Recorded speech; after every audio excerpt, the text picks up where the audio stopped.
Grave Countdown by Stephen Meehan.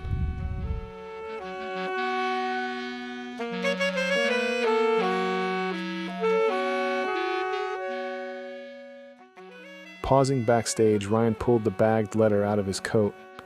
Forensics had examined the thing already, but he never wanted to contaminate the evidence. He quickly reread the mismatched letters, yearning for some new insight. Unfortunately, it revealed nothing new. Ryan considered the morning's private courier delivery to the station. However, a fellow detective had identified it as another dead end.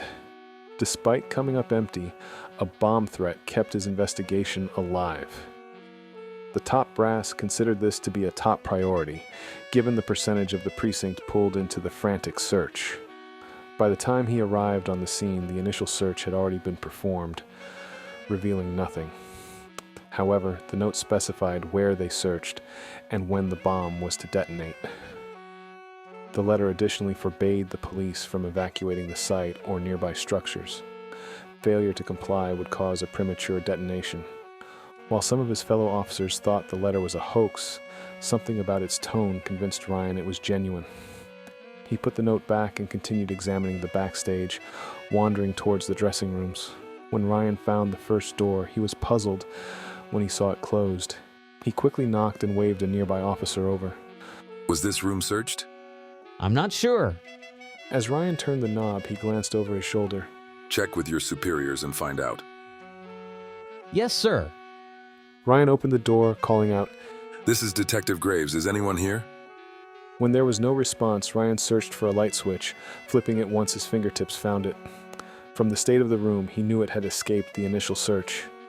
Ryan didn't care how that happened, he simply corrected the oversight. After the brief examination, Ryan stalked over to the bookshelf and instinctively picked up one of the many shot glasses adorning one of the shelves. He looked at the clear glass and shrugged before returning it to its place amongst the others. The detective looked at the floor and noticed some scratch marks running out from underneath the bookshelf. The detective cocked his head and went down to his knee and examined the damaged wood. It was grooved as if something had been carving the wood slowly.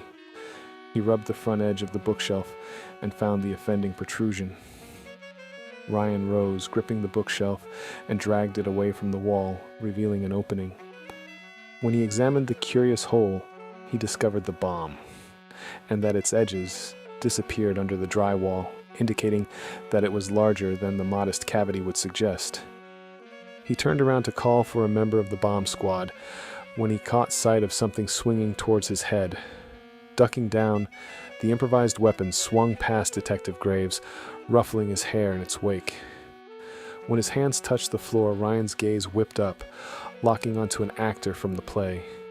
The actor's gaze shifted from the detective to the exposed bomb. A moment later, it returned to Ryan with a calmness that seemed out of place on an actor whose fingers were curling into fists.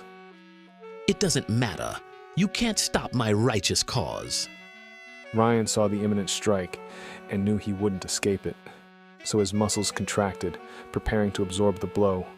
When he heard a pop, he watched electricity jolt through the actor, causing violent muscle spasms. As the actor fell, Ryan saw the officer he had sent away earlier. Ryan sucked in a lungful of air. You have great timing, officer. What's going on? I found the bomb and its owner. Now go get the bomb squad. Ryan rushed forward, his arms whipping out toward the actor. Once he snatched the man, Ryan dragged him to a corner and pinned him to the ground. Members of the bomb squad flooded in to disarm the explosive, but Ryan asked, Have we started evacuating the area? We can't.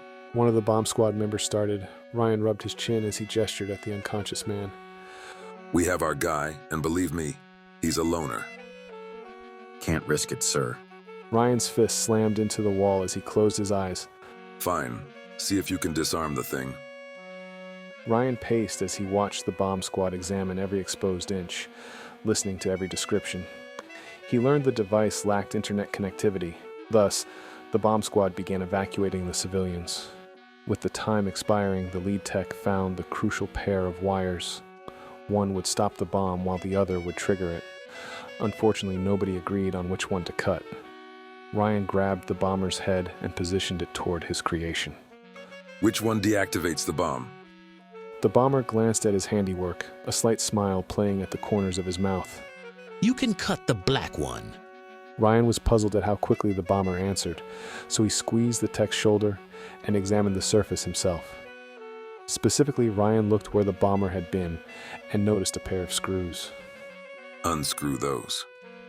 The bomber's eyes widened as they focused on the bomb. You shouldn't try messing with my work. Ryan pulled out a roll of duct tape, removed a length, then silenced the bomber. Open it. The tech nodded and removed the screws, exposing 3 wires. After a brief examination, the tech looked back at Ryan as he tapped the outer shell. Both of the other cables were dummies. Cutting either would have detonated the bomb. No wonder the bomber was willing to answer the question. Ryan nodded as he punched the nearby wall. Which wire is the one to cut? This one. The tech said, as the bomber attempted to lunge for the bomb. However, the police quickly subdued him. Ryland slapped the tech's back. Cut it. With a curt nod, the tech cut the cable. Once split, everyone held their breath until the ticking clock powered off. You were right. Ryan said with a smile.